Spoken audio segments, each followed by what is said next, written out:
Hello, everyone, and welcome to this episode of the Higher Ed Geek Podcast, episode number 71, with Meg Sunga from Presence, the host of the Will There Be Food podcast, awesome new show, kind of friend of the ConnectEDU Network with their new podcast. Just really grateful to be able to talk more with Meg about her journey and the show, and to be able to give them kind of a little signal boost and a little shout out. So definitely go check out their show, link it in the show notes. But Meg was just a wonderful guest. Really appreciated her energy and kind of authenticity and all that she shared.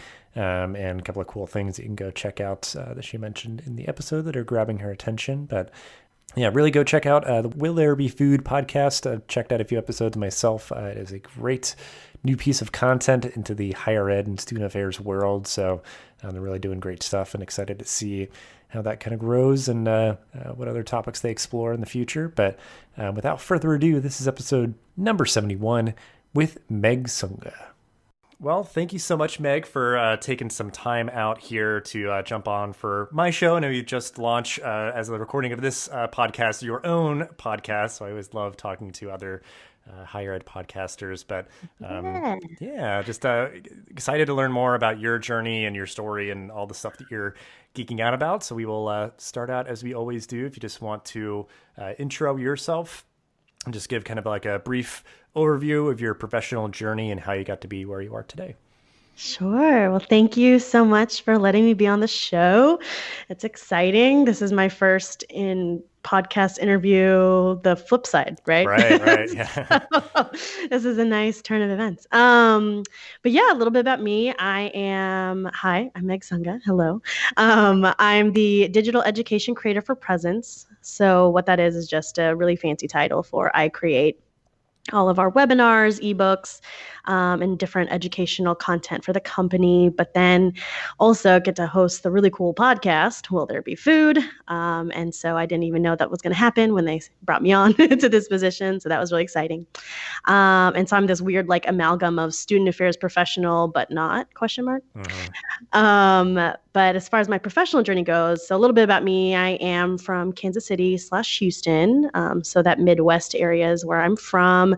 I went to University of Arkansas for undergrad. Boo pig, even though we have a terrible football team. Sorry, anyone listening. And then I went to University of Central Florida for grad school. And I was a transfer student, so I have a little bit of that experience coming into my higher ed career. And I also have to shout out that I have a awesome, really large and really boisterous Filipino-American family that has helped me kind of navigate my journey into higher ed as a underrepresented female student. I also identify as bisexual. So like I'm kind of all over the place when I do my introduction because I have so many intersecting pieces of my identity. Also, I just mentioned bisexual. Shout out to anyone listening. Happy Bisexual Day. It is the 23rd. So I always have to say, right. Those are pieces about me. Yeah. We're recording this on that special day. So just for the for context. So good timing on our part. So yeah, I mean, you kind of did the overview of your journey, and I guess I like how you kind of like it was like the responsibility of like you're like I mean like I have like the school pride in the mascot football team, not so great, but it's just like I got to do it, because it's like go Blue Hens for University of Delaware. Mm-hmm. I mean, we're fine at sports, but. Because I think I'm always interested, and certainly always for like people who work in higher ed, they typically have some sort of formative experience in higher ed of like a mentor or an involvement or something that really kind of hooked them onto doing this work and supporting other students and everything. So I'm curious what that aspect maybe was for you in terms of like anything, even broadly, I guess, just your college experience that you had, like what is it kind of meant for you personally and or professionally? Like what's the stuff that still resonates today? Absolutely. So I mentioned I transferred from one institution to another. I graduated Arkansas, but actually transferred from University of Houston. And I always start off this experience when I recap like how I got into the field and what, my college experience had led me to the field, because I transferred for a boy. And TLDR, me and that boy aren't together anymore. But what it did was I got to Arkansas thinking that everything was going to be perfect and that, me and this boy were going to get married and I was going to become, I think I wanted to be a teacher at the time. And we were going to have all these Army babies because he was in the Army. And so that was honestly all I had for short-term and long-term goals. So what the breakup led me to realize was I needed to, A, figure out my own life, and B, to, get involved and meet people because I had just wrapped my whole identity around this one human. So in college, and especially at Arkansas, my first steps into doing all of that was becoming an RA. And so for me, the RA experience was, the best way I can explain it is the way that people get involved in like Greek life or with any particular student org. Like RA was absolutely my identity. That was my ride or die cause and experience. I loved it. I loved living, with 75 rambunctious little, I don't want to say the words, but like the lovable jerks that they can be sometimes. Anyone in housing will understand that. Like these are the students that you absolutely get headaches from, but then when they figure out what they want to do in life or, the growth that can happen over the course of a year is really exciting and awesome. And so I loved being an RA because of all of those messy, wonderful details. Which then led me to finding my very first conversation with another housing professional. And she was like, do you think student affairs would be something you'd want to do? And I'm like, what the hell is that? And so she brought me into, shout out to Dr. Heather Schneller. She brought me into the NASPA Undergraduate Fellows Program, in which I was then paired with my very first NASPA Undergraduate Fellow mentor, Briselli Javona, and that's where kind of my identity development took off. That's where I got to learn a little bit more about the field, and I fell in love. And so all of those undergrad experiences kind of catapulted me into the higher ed sphere, into grad school, and then working professionally for 3 years in housing at different colleges. And so it's been a wild journey so far. And I couldn't have gotten here without some really dope mentors helping me and coaching me along the way. Very cool. Yeah, I mean, and I think obviously like being an RA is like usually any institution has many of them to, like every floor of every building and that kind of stuff. And so it's like, I feel like that's usually one of the common origin stories is like, that pipeline or like orientation leader maybe or like tour guide or like Greek life, and just like, it was the same thing for me. And it just felt like it was so much of that kind of stuff that you're mentioning of like identity development or like developing your leadership style and, the role you play in a team. Like it's so good for that. And so great too that you got some great mentors along the way to help you along as well. But so I guess then we're getting kind of like the connective tissue to present day of, you working in a very unique aspect within the higher ed world with Present. So I guess kind of like if you want to set the pieces that led you there, and then mostly if you're just focusing on like what you enjoy most about working in this unique aspect, like you said, you have kind of a unique role doing this like digital content creation and everything, which is something that I've always been like writing and podcasting and stuff on the side. So just like I love this space of like creating good content within the higher ed world just to help more professionals and everything. So I guess like leading us to this point, like how did you get here, like to make that choice to do something a little bit different, and what are you enjoying most about it right now? Sure. So I was absolutely 100% a product of TPE. I went and did that experience in 2015 in New Orleans. And because of that experience and my NASPA undergraduate fellows experience, like NASPA and TPE and all of those things were things I was always drawn to. Like I loved those environments, the conference, experience. And so I found myself going to TPE as, recruiting individuals for, res life positions. And then of course going to NASPA professionally.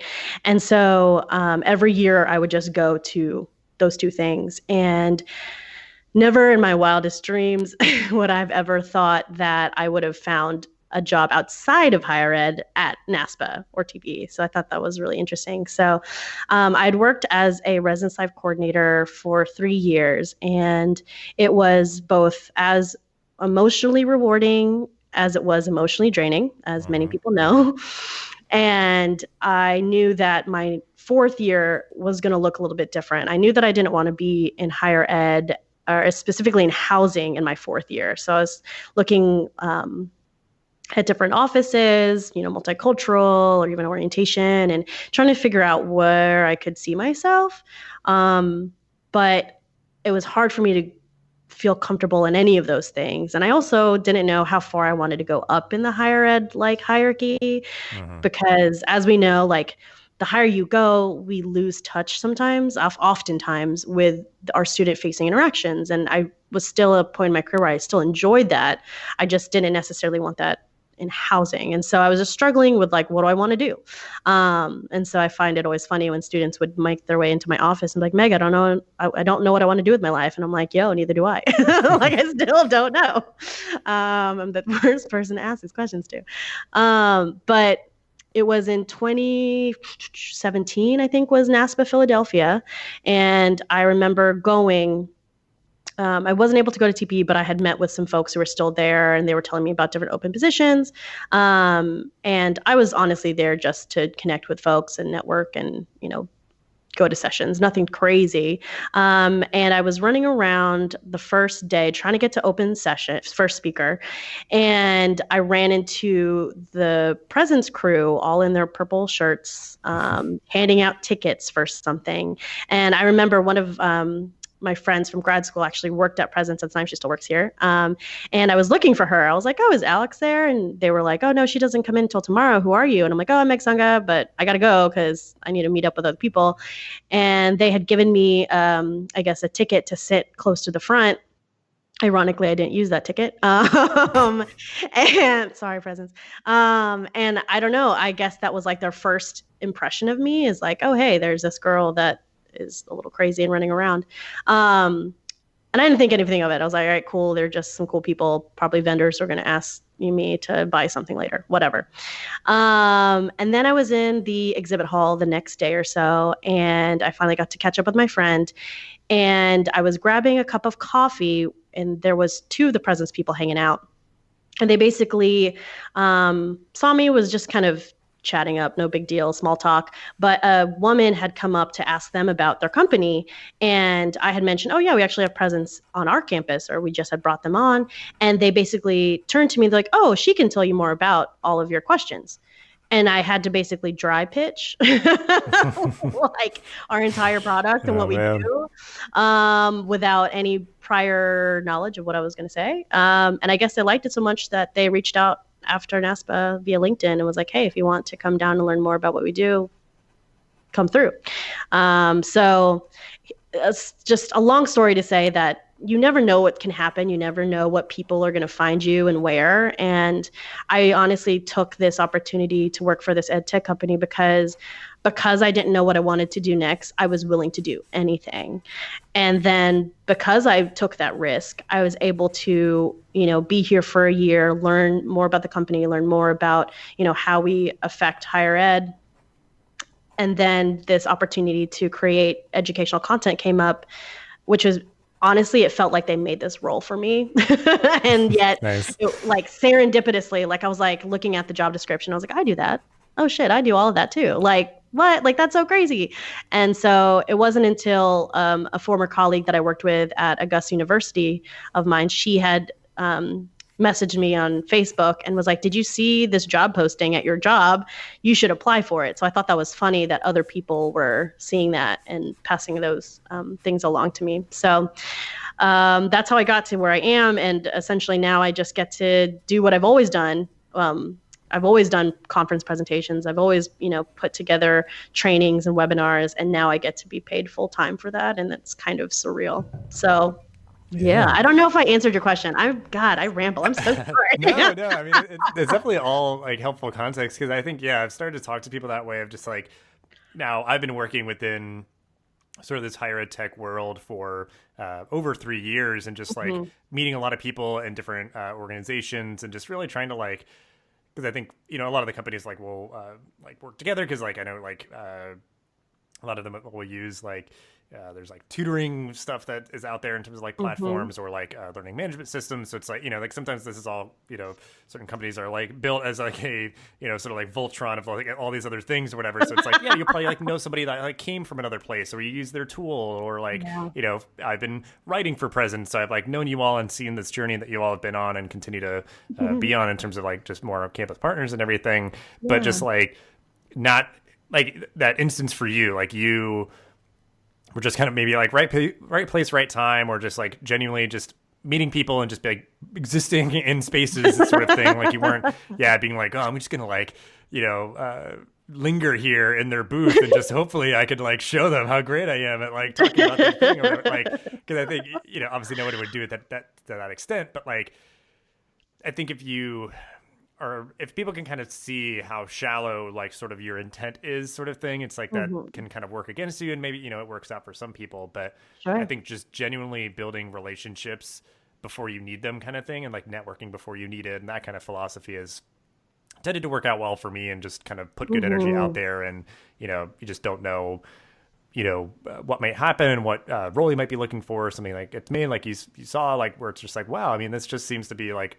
a good time and a great role. And like you had that time to, it wasn't as if like you were working somewhere else and then this content creator role you're like, well, I don't even know like who these people are, but like you had the opportunity to be there and know what their culture was like and the work that they were doing, and be like, yes, I would like to stay here, and I would also like to do this thing instead of what I was doing. Like it was a Yeah. lot of like thoughtful kind of information gathering and stuff like that. So I think just the advice of just genuinely building relationships with people, and that I think, I mean, just sometimes like the personality, obviously, like you got to showcase that you were good at the thing that you were doing for them once you started, but that Yeah. like even then it's like if you're just building relationships and respecting that, I think like everything that you did prepared you well to make that transition into a very different kind of organization and work and all that. Like Absolutely. I've just talked to so many people about kind of making these sort of transitions. So now it's like, I feel like I like start like rambling or spiraling, because I'm just like, there's so much good stuff, and I would want people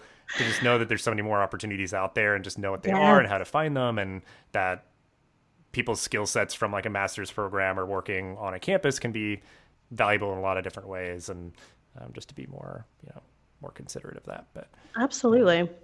yeah. Well, I guess in that, if it's stuff that's, for your current work that you're geeking out about, or just like personally things that you're like really into, I'm curious, like what's grabbing your attention right now, and just like, what are you geeking out about and why? I guess, just always curious to hear, and just whatever way you might take it, again, like more personal or more professional. Yeah. So I think professionally, a thing that I'm geeking out about, I think a safe answer would be the podcast. No, yes, I'm very excited about Yeah, Presence's podcast. But more specifically, we were able to do an episode that'll be coming out right around Halloween time, very fittingly. But we're talking about professional ghosting. Mm.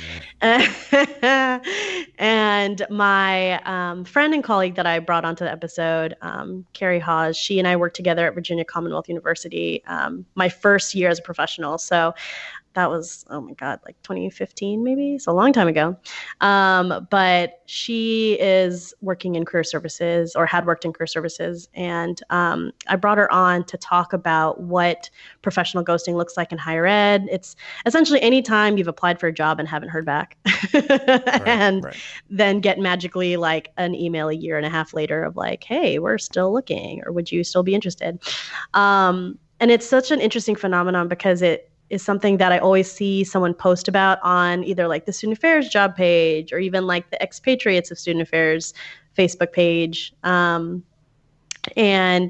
I find that it is a universal experience. Everyone's gone through it. And I'm geeking out about it because we are trying to present at NASPA, because we want to explore more about what people's career experiences have been. So talking more about, the job search from a grad lens, from a new professional lens, searching outside of higher ed, but sort of like adjacent, so similar to like roles like ed tech and other consulting services, and just also understanding why. I think the bigger question for me, even beyond ghosting, really is just, why are we searching, and why aren't we keeping people? if that makes sense. Mm. Like we search to like get up in their careers and to, obviously move forward and get higher levels or higher titles, more experience, more money, all of that wonderful stuff. But I think there's also this underlying current nowadays with, I don't think we're doing a good job at keeping folks and retaining them. And, every higher ed Facebook page is always talking about burnout. And so all of these things are interconnected. And so that's kind of what I'm geeking out right at this moment in regards to professional realm. And I think the only other thing that I'm geeking out currently is I am just constantly trying to find ways to fill the void that has been created since leaving the field, which is that mentoring piece.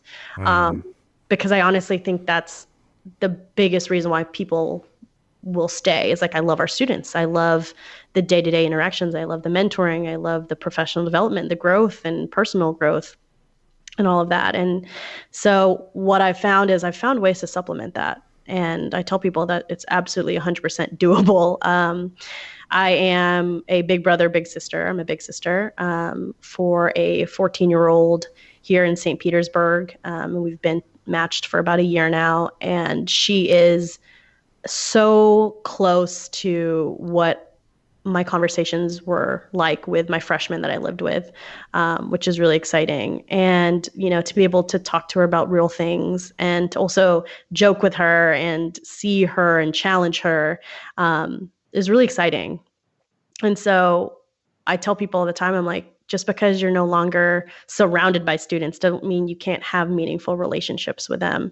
And I also find that at every, undergraduate, workshop, or I do a lot of conferences. I try to do my best to connect with those students there. So even though I don't see them every day, I'm like, hey, still keep in touch with me on social media, or, let's do a call in a couple months to see how everything's, going for you. Like I like to be able to be a resource for, college students, even if I'm not there. And also it might be a little bit better for them because I'm completely unbiased to their, current college experience. I'm not on campus. I don't know the people that they're talking about. And so I can just be that person who listens and provides resources and support, or, just validates them and cheers them on, whatever they need. So that's kind of what I'm geeking out about right now. Yeah, it's all good stuff. And I've known some people to do big brothers and big sisters, and it'd be like a really meaningful thing for them. And I honestly just didn't connect the dots of just like that being a way to have that sort of mentoring in a just a very like genuine personal way. Because a lot of people I think connotate it with obviously professional stuff, and it has a lot of value there too. But it doesn't have to be just that of somebody like just within higher ed. But and I know for me too, just like still trying to be like plugged into like higher ed community and trying to go to like there's some like networking stuff here in like Baltimore City, and going out to conferences more so now. Like I kind of took a break, but still putting a lot of importance on that a lot more so currently. But that's all good stuff. Yeah, and you had a good episode on burnout as well, and I'll make sure to like link out because I think the timing of this, hopefully that other episode that you're mentioning may be out by that point. But because I think just like that ghosting, there is so much like so many like big questions like you were kind of positing. Like it seems like perhaps like a benign thing, but it's like it goes on a lot, and it's been going on for a long time, I think. And just the fact of like how much people have to like move up, and just sort of like these kind of like disruptions where I think just in so many aspects of life right now, there's just so much of like a focus on the short term. It can really hold organizations back, and any organization back to just be perpetually having to like recruit and train, and then somebody leaves and you have to get somebody out. Like you can't be like, okay, somebody's been here for like years and they've been able to like really work towards longer term goals, or like leave a legacy and like build something. Right. Because that's what I hope is, I've been at places for, on average, like 2 years. And I think I felt like been able to, put my name on something, like something got changed or improved, or helped kind of at least like shepherd through academic years, or help students through to graduate in certain ways. So like, Yeah, just like it's interesting. Yeah, just so many big questions from that. I'd be very interested to see like kind of what do you put together for a presentation on that, like giving it some like really quality time and like research and thought and preparation, and then like the kind of discourse something like that would inspire. Because I think obviously a lot of people have strong feelings about it, and then also just like really getting people kind of chewing on those big questions and yeah, just like what organizations can do, any higher institution or really any organization can do to just better support people and yes, those sort of things. But well, I guess then like maybe a little bit more like kind of hobbies wise, or again if it's stuff that maybe is grabbing your attention more professionally related for all the things that you're doing now. But like what are you reading, watching, listening to, like all of those categories, whatever kind of comes to mind in terms of just like the content that you're consuming, like the things that you're getting into, again, perhaps related to your work or just stuff that you're doing for fun. Yeah. So I will say, so the one hobby I have to shout out my one adult hobby. So the one thing I did pick up after leaving higher ed is like, it goes back to essentially what I was trying to do in undergrad, which is like, how do I find friends? And how do I make genuine friends as an adult? And I think that once you're outside of college and once you're outside of higher ed, it's even harder because those structures and those networks aren't, being reinforced on the daily. And so I actually found my, crew, my people, in the form of this adult summer camp called Camp No Counselors.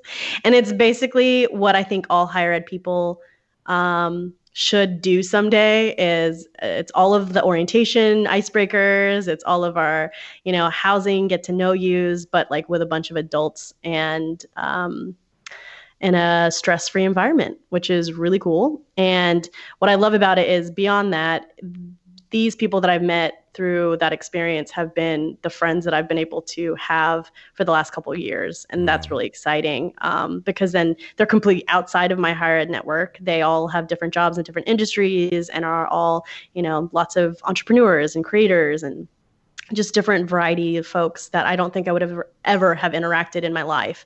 And I think that is so important to create those support systems outside of the job and outside of the industry sometimes, because I think we kind of fester a little bit as higher ed folks.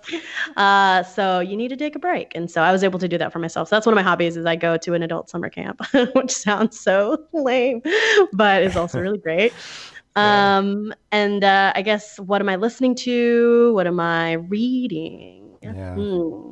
Honestly, Lizzo is my queen and savior of everything. She is wonderful. And I've been a stan of hers since like 2017. So I've seen her in concert twice now. And she's all about love, self-love, authenticity, body positivity, all that good stuff. So as a woman of color, she is like the epitome of what I would love to be even like an ounce of, because she just radiates just such confidence. So I love Lizzo and her music and everything she stands for. And so this whole reading thing, like, let me be very clear. I love reading, but I'm also a lazy reader. And so I've been consuming audio books more lately. Right. So I don't want to sound like I'm cheating, but it's kind of cheating. But I've just wrapped up Michelle Obama's Becoming. And speaking of awesome women to look up to, she talks about her journey of how she went through her career and how she met Barack and her time at the White House. And because it's narrated in her voice on Audible, that's where I listen to it. It's even more like compelling, like you're like in the story. So for anyone who wants a good biography read, Becoming is fantastic. My watching, I always have to tell people that, and they're going to laugh at me because it's a kid's show, but it's not a kid's show. Do you know what Steven Universe is? I know of it, yes. Okay. So Steven Universe is the best thing on television right now. I would bet money on it because Steven Universe is like 10-minute long episodes. So they're very short, easy to like run through like 3 seasons in like a day. But what I love is Steven is like super inclusive. It's progressive. There's a lot of like LGBTQ themes, and all of the problems that Steven goes through are solved by effective communication. And so like there's such great, powerful themes and stories and learning lessons for both children and adults. And it's beautifully written and visually compelling. And I stand for Steven Universe. So I tell people, check it out, because if there's anything that higher ed or any industry could use is a little bit more compassion. And for a 10-minute TV show, it's an easy way to learn that for sure. Yeah, because sometimes that's what's funny is like I know of things just because people love them so much. Like I if I saw like a still of it, I would be able to recognize it immediately. But I've never watched an episode. But I also just know that it has such a like deep fandom. And did they have like a movie that just came out or is coming out soon? Like it just came out. Because I mean, it's just like it's just so fascinating to me. Yeah, that like because I've seen like headlines about it in terms of its like really progressive sort of framing. Where I imagine it's probably doing it so like matter of factly, because some certain shows it's like you can tell that they're kind of like patting themselves on the back when they're doing like a storyline. And we're like, on one hand, I'm glad this exists, but also just like. You shouldn't be like it shouldn't have to be this sort of like, oh my gosh, oh wow, right. Like, it's just like just do it and be cool about it kind of thing or something. Yes. Like just because obviously that's what everybody else's stories are like, they're just kind of matter of fact, Right. I think because the author is, I forget how she identifies, but it's her voice, and it is as authentic as it feels. And I think that's what is it translates really well into the story. It doesn't feel pushy. It doesn't feel like it has an agenda. It's just, these are real stories and other people have these stories, so why not share them? So I'm just like, oh, yes. For a kid's show, I'm like, y'all kids are lucky. Yeah. I had some really basic comic book and cartoon shows, which I love. Right. I love Lizzie McGuire, but like I was not learning things like this in Lizzie McGuire. Yeah. Well, I think like watching like because I think for me, like always being a proud geek and watching all of the like animated Marvel TV show, like X-Men and Spider-Man and stuff like that, just like watching them again, just kind of like how hokey they are, because it like just they had to really hold back, because it is just like, yeah, Wolverine has like claws made out of metal. It's like they just were always fighting like robots, or they would just have kind of sparks going everywhere, and everybody just was like being thrown into things or whatever. I'm just like, not as cool as I remember it, but I mean, they really covered a lot of good stories in the X-Men canon. So I mean, it's good for what it's worth. But like, yeah, now it's like there's just so many new platforms for content, and just so many great creators that are being able to really like kind of live out their vision, through their different shows and stuff like that. It's pretty cool. And I guess if we want to give a tip of the hat of Steven Universe, do you know if it's streaming anywhere that we could like? Steven is definitely on Hulu and on Cartoon Network itself. So I'm sure the movie will be out at some point, but because it just came out, I want to say in the last couple of weeks, it probably isn't available just yet. I don't want to say things and be wrong. But Hulu and definitely Cartoon Network. I will ask you a question, though, if I can turn the tables on you. You mentioned X-Men, which is my favorite Marvel comic book and group. Who is your favorite X-Men?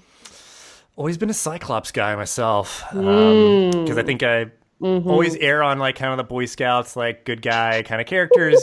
I think the comics have, kind of tainted him a little bit from what I understand, because I'm not like a huge habitual like comic book reader. I usually pick up a lot of like Spider-Man is like my favorite character of all time, but I sort of have at least an awareness of sometimes what's happening like major storylines in comics, and it seems like Cyclops is a little bit gone off the deep end, but still interesting character, at least to me, in kind of the broad strokes. But nice. I do love those kind of characters, so he's my choice. Cool.